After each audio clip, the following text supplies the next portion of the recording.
বারুইপুরে যে ঘটনাটি ঘটেছে আজকে ২ দিন হয়ে গেছে। দোষীদের এখনো কোনো বিচার হয়নি, কোনো শাস্তি হয়নি। সবাই এটা নিয়ে অনেক প্রতিবাদ জানাচ্ছে। সবাইকে বলবো আশা রাখুন। আমাদের মাননীয় মুখ্যমন্ত্রী যেটা বলেছেন উনি ওটা করবেন। কারণ উনি বলেছিলেন যে এইসব ঘটনা পশ্চিমবাংলায় হলে সকালে জমা নেব আর বিকেলে খরচা করব।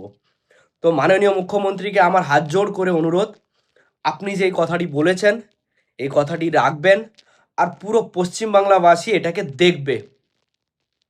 আর পরবর্তী এই রকম জিনিস যাতে না হয় বা ১০ বার করার আগে সবাই ভাববে।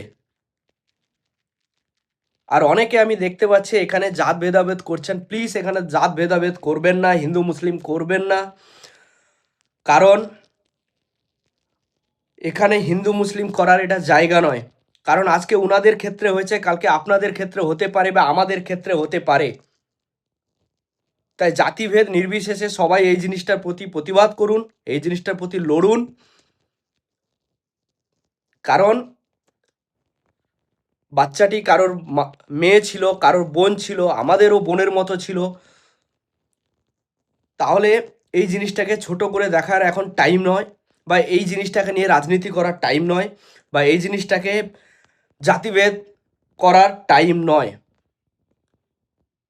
সবাই মিলে এর বিরুদ্ধে এগিয়ে আসুন, প্রতিবাদ করুন, যাতে দোষীরা ঠিকমতো শাস্তি পায় আর এই জিনিসগুলো যেন আর পশ্চিমবাংলায় না হয়। আর সবাই মিলে আস্থা রাখুন মাননীয় মুখ্যমন্ত্রীর উপর। আমরাও আস্থা রেখেছি। সব জিনিসের উপর একটু টাইম লাগে। হঠাৎ করে কোনো জিনিসে ডিসিশন নেওয়াটাও ঠিক হয় না।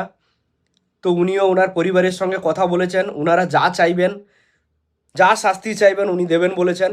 তো আমরাও আশা রাখছি আমাদের মুখ্যমন্ত্রী কিছু করবেন, যেটা পুরো পশ্চিমবাংলাবাসী দেখবে। আর তার জন্য অপেক্ষায় রইলাম।